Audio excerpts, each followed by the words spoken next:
So, ich heiße euch willkommen auf meinem Kanal Chico. Und ja, das ist mein erstes Video auf dem Kanal. Ich habe mich dazu beschlossen, ein Let's Play durchzuführen. Und zwar, es geht um das Spiel Yu-Gi-Oh! Kapselmonster Colosseum Libra Mod in Nuzlocke. Was bedeutet das?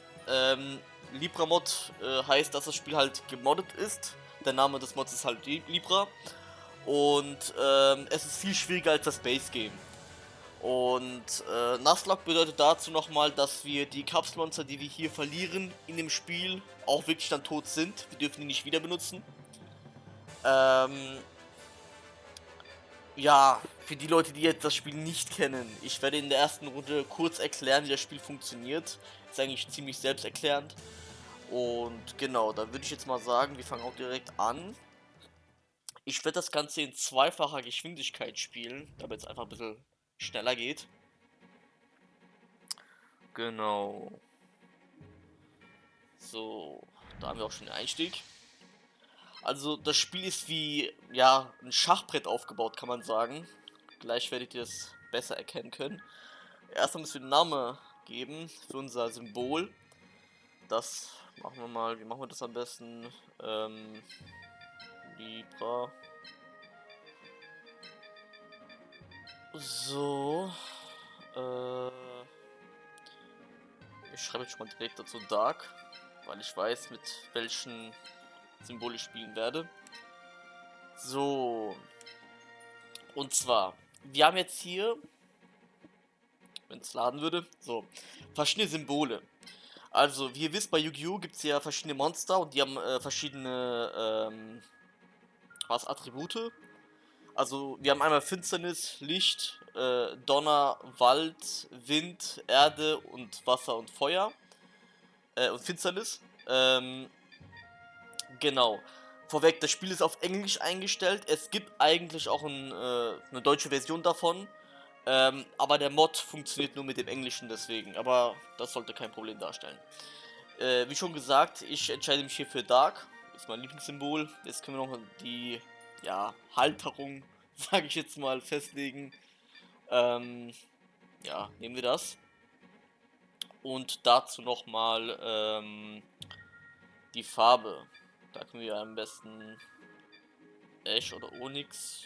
Nehmen wir Ash. So. Und genau, jetzt können wir hier Punkte verteilen.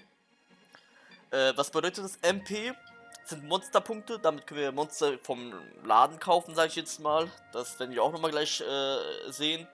AP gehen wir gleich drauf ein. Und PP auch. Wir ballern jetzt erstmal alles auf AP. So, dann passt das auch. So, jetzt kommt der Opa und erklärt uns jetzt etwas, wie das funktioniert mit den Monsterpunkten etc. Aber das mache ich jetzt auch gleich. Genau, er zeigt uns jetzt hier nochmal die Stärken und Schwächen. Also Licht ist stärker als Finsternis, Finsternis stärker als Erde, Feuer als Wald, Wasser stärker als Feuer und so weiter. Und genau. Das gehen wir erstmal kurz weg. So. Genau. Und jetzt sind wir gerade im Shop, haben 400 Monsterpunkte und sollen uns jetzt davon 10 Monster kaufen. Zu Beginn haben wir jetzt nicht so viele Monsterpunkte, deswegen holen wir jetzt einfach mal Finsternis, also Kuribo, Kuribo. Das wird als auch ein Only Finsternis und also Dark and Thunder Run. Warum? Weil das Symbol immer nur zwei Typen stärkt. Das heißt, wenn ich jetzt zum Beispiel zu Licht gehe, da steht der Symbol 20, ne? Das ist dafür da, dass ich auf die Stats, die ihr seht, PP, Attack und Death, ja, einen Bonus bekomme, sage ich jetzt mal.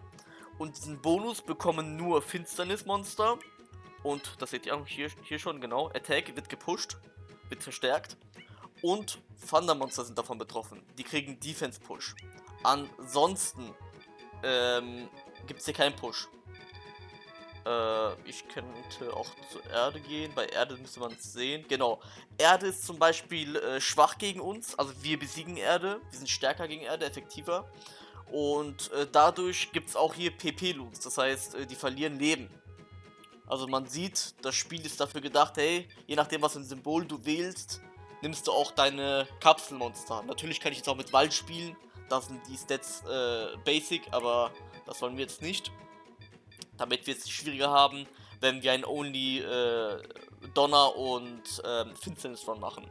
Genau, kaufen erstmal zu Ende. Machen wir 3-mal Kuribo. Ja, 2-mal Steel Scorpion. Das wird alles zu teuer werden. Ich denke, wir müssen nochmal hier die Motte mitnehmen. Die ist am günstigsten. Dann nehmen wir nochmal hier einen Shovel Crusher mit. Aber die AP wird da knapp. Die AP wird knapp. Ja, der sagt jetzt schon, das reicht nicht. Wir brauchen 10. Dann legen wir den hier weg, holen das und noch einen davon. Ja, so machen wir's. So. Genau. Also ihr seht jetzt hier, wir sind Area 1 und Eingangshalle. Die Eingangshalle sieht so aus. Hier können wir einfach speichern, Konfiguration etc. Das ist uninteressant. Für uns wichtig Shop. Wir können jederzeit in den Shop reingehen und uns dann neue Monster kaufen. Wenn er neue Monster halt verkaufen tut. Jetzt hier haben wir zum Beispiel Exodia. Aber können wir nicht kaufen, weil wir keine Monsterpunkte haben. Und die kriegen wir, indem wir die Story spielen. So, gehen wir zurück.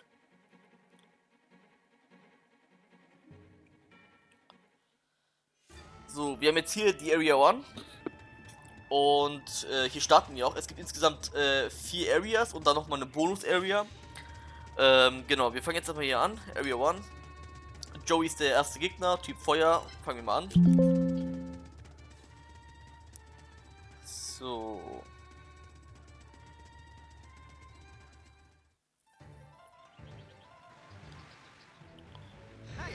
Genau, skippen jetzt einmal weg.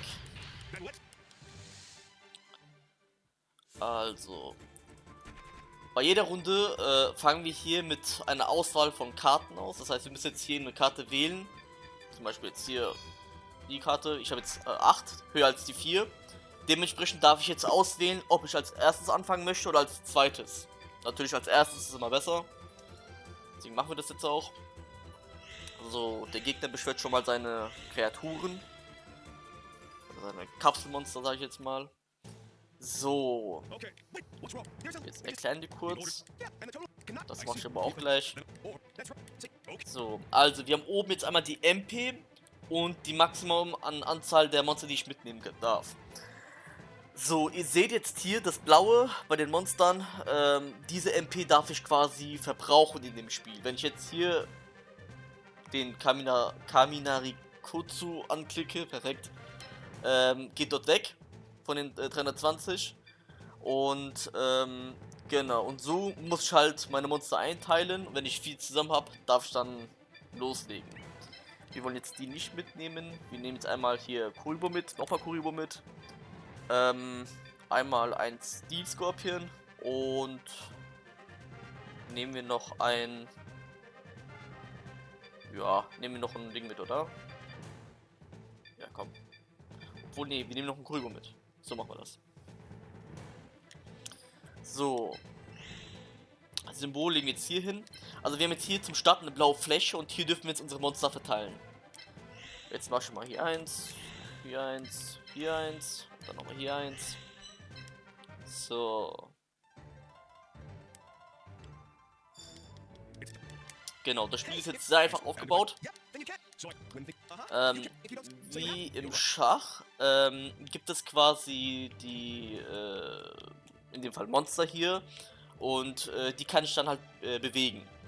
Hier zum Beispiel ein Symbol. Kann ich jetzt hier bei den angezeigten blauen Feldern das Ganze bewegen.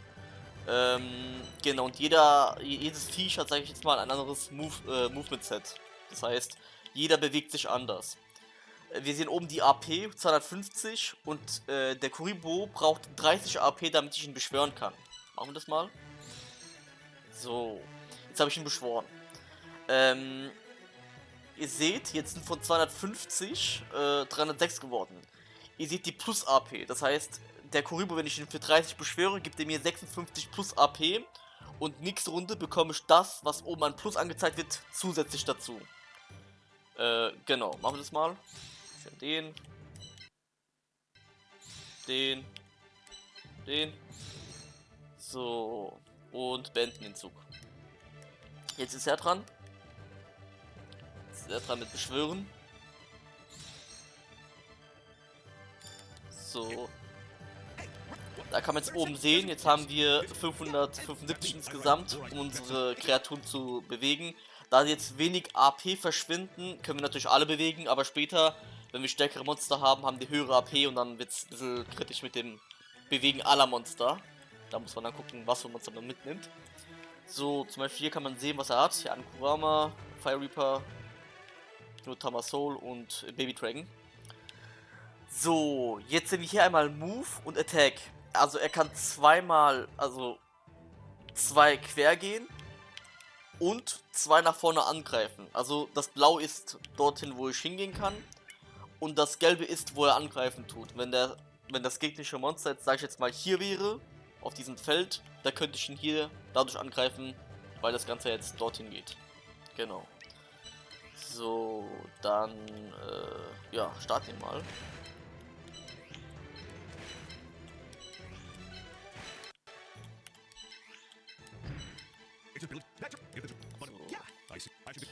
Wir haben ja nochmal unser Symbol. Der Symbol stellt den König dar. Das heißt, wenn jetzt beispielsweise der Gegner mit seinen Monstern auf mein Symbol drauf geht und mein Symbol zerstört, habe ich automatisch das Spiel verloren. Oder er zerstört meine ganzen Monster, da habe ich auch verloren. Genau. Wie das Ganze jetzt funktioniert mit dem Kampfmechanismus, zeige ich auch gleich. So.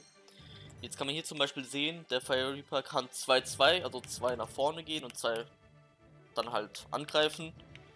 Der hier hat dann sein Movement-Set, also das heißt, er kann 2 nach vorne gehen und danach halt die roten Felder halt angreifen.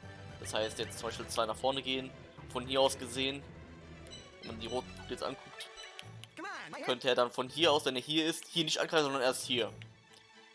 Genau, bei dem ist es auch einfach, 3 nach vorne und 1 zum Angriff, das heißt 1, 2, 3. Er kann mal hier hin oder hier angreifen. Und dementsprechend muss man halt aufpassen, dass man da nicht hinkommt. 2, 3. So, das heißt, hier bin ich safe. 1, 2, 1, 2, dann bin ich auch safe. 1, 2, 3, bin ich auch safe. Das heißt, wir gehen mit ihm hier hin. Das sollte eigentlich passen. Mit dem hier hin. Und mit dem hier hin. Genau. Dann gucken wir mal, wie es wird. Also ich bezweifle, dass ich das jetzt schaffen werde auf Anhieb. Aber mal gucken. So.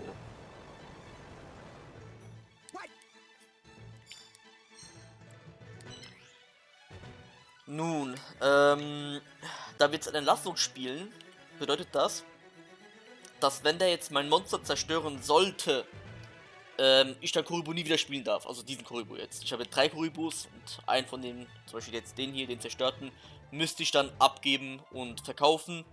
Und wenn ich dann nichts mehr zum Spielen habe, habe ich dann quasi die Challenge verloren. Das heißt, ich muss so spielen, dass ich wirklich nichts verliere, damit, ja, ich das schaffe hier. So, dann wollen wir mal. Also, ja. Das heißt, wenn ich jetzt beispielsweise hier hingehen sollte und ihn angreife,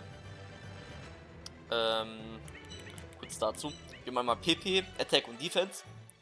PP ist die, ja, die Lebenspunkte, die das Viech besitzt, das heißt hier zum Beispiel 192 und ich habe hier 126 Attack. So, diese 126 Attack muss ich dann mit der Defense verrechnen, das heißt er hat 11 Defense. 126 minus 11 ergibt dann quasi den Schaden, den ich dem Viech hier drücken würde. Das heißt jetzt in dem Fall 126 minus 11 wären dann 115. Das heißt, wenn ich jetzt hier hingehe, Attack, 115 Schaden. Genau. Wenn ich jetzt beispielsweise gegen ein Licht- oder gegen ein Erdmonster kämpfen würde, wäre es anders. Da sieht man nochmal Vorteil und Nachteil. Das heißt, gegen Erdmonster bin ich im Vorteil, gegen Lichtmonster bin ich im Nachteil. Das heißt, wenn ich gegen ein Erdmonster kämpfe, bekomme ich schon mal einen Boost, quasi. Und wenn ich ein Lichtmonster angreife, dann wird mein Attack quasi reduziert bei der Verrechnung. Dann gilt halt diese normale Verrechnung nicht. Das gilt nur bei Kämpfen, die dann quasi ähm, keinen Nachteil oder Vorteil haben, sozusagen. Ich hoffe, ich konnte es irgendwie erklären. Bisschen kompliziert erklärt, aber passt schon. So, das Logischste hier wäre jetzt beispielsweise, wenn ich jetzt hingehen würde, würde er jetzt hier mit angreifen und hier mit angreifen, dann mein Steel Scorpion wäre dann K.O. direkt weg. Dementsprechend gehe ich jetzt hier hin, greife so an. Das ist die Kampfanimation, die werde ich aber auch gleich ausstellen. Genau, also jedes Monster hat eine Kampfanimation, aber ja, genau, das stellen wir dann aus.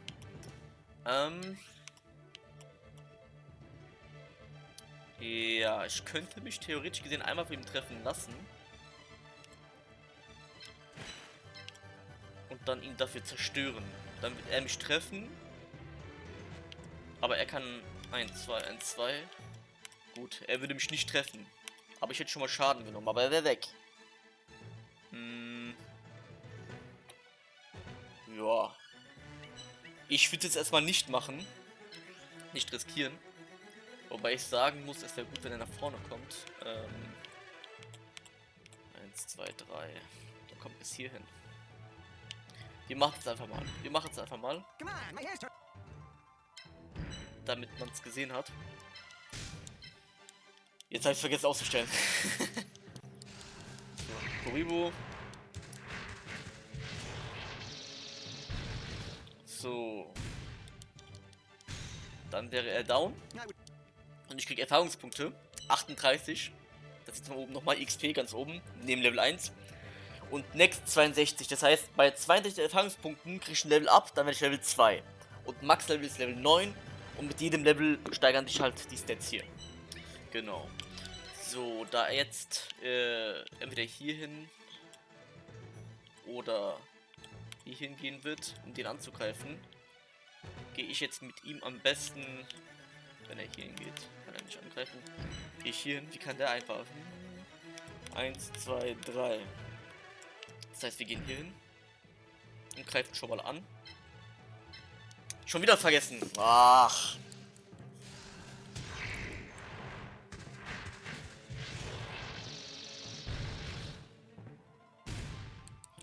So. Dann würde ich jetzt mit dem erstmal hier hingehen. Genau. Und er ist dran. 175 Schaden. Das tut weh. Das tut weh. Jetzt muss ich aufpassen. Jetzt wird's kritisch. Für den einen Kuribo. Das heißt, wenn der sterben sollte, darf ich ihn nicht mehr befänden. Und das wäre nicht so gut. Wie machen wir das jetzt am besten? 1, 2.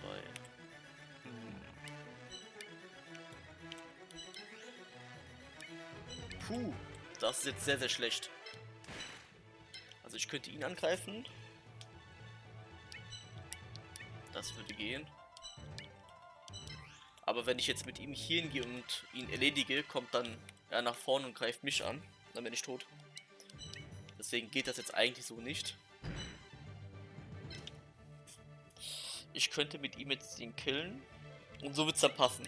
Also was jetzt also wir machen jetzt folgendes. Ich gehe jetzt mit dem Steel Scorpion hier hin und greife den Gegner hier an. Petzel ein bisschen aus. So.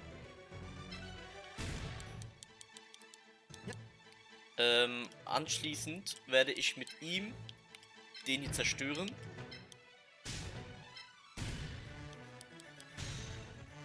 So. Dann kann ich mit ihm den hier zerstören. Das ist ganz wichtig. So. Und jetzt kann er nichts mehr machen, weil ich ihn den Weg blockiere. Das heißt, er könnte jetzt 1, 2 gehen und danach ihn besiegen. Da der aber im Weg steht, kann er nicht angreifen, also nicht rübergehen. Ihr seht zum Beispiel hier, der kann ja auch seitlich gehen, aber ich kann ihn nicht weitergehen, weil er blockiert. Und dadurch, weil sein Movement 1 ist, kann er mich gar nicht angreifen. Das heißt, wenn er jetzt hingehen würde, 1, 1, kann er nicht angreifen. Hier kann er nur so angreifen. Das heißt, sobald ich ihn quer blockiere, kann er nichts mehr machen. Dann, wenn wir jetzt mal hier gehen, so angreifen. So, dagegen wird er jetzt nichts machen können. Zieht sich zurück. So, das Wasser steigt.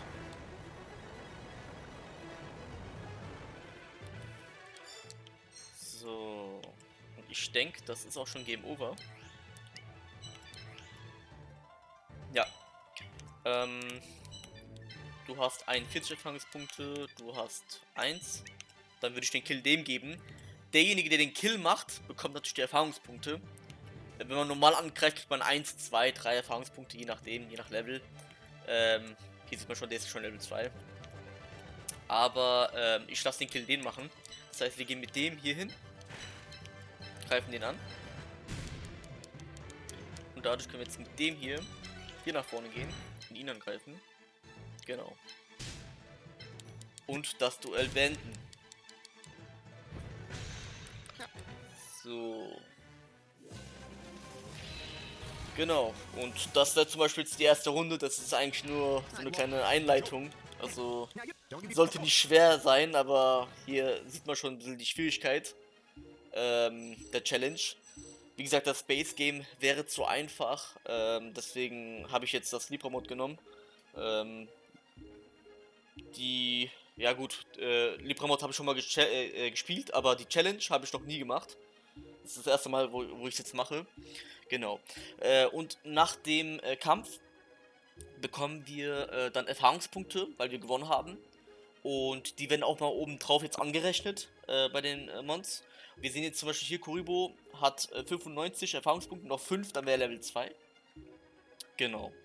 So. Jetzt können wir bei jedem Duell, was wir beendet haben, was wir gewonnen haben, vom Gegner 2 Monster mitnehmen. Das machen wir jetzt auch. Die sind jetzt Feuer- und Windmonster, wir dürfen die nicht benutzen, weil wir nur Donner- und Finsternismonster benutzen. Aber wir können die verkaufen, damit wir Monsterpunkte bekommen. Und das machen wir jetzt auch. Einmal Baby-Dragon am besten. Und ich will jetzt nochmal Kurama nehmen. Genau. So. Das geht jetzt auch mal kurz.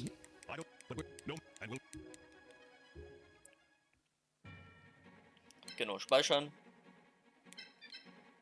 So, das sind andere Spielstände. Genau. So.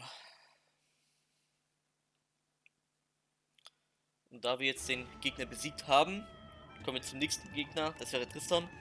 Genau, und so wird es halt weitergehen. Aber so viel jetzt zum ersten Part, sage ich jetzt mal. Im nächsten Part würde ich dann halt gegen Tristan kämpfen. Und pro Part dann halt ein Gegner. Wenn es sich einrichten lässt und es schnell geht, würde ich dann auch vielleicht 2 Gegner reinpacken, je nachdem wie lange das dauert. Genau. Dann wünsche ich euch schon mal was. Einen schönen Morgen oder Abend, je nachdem wann ihr das Video guckt oder Mittag. Und man sieht sich.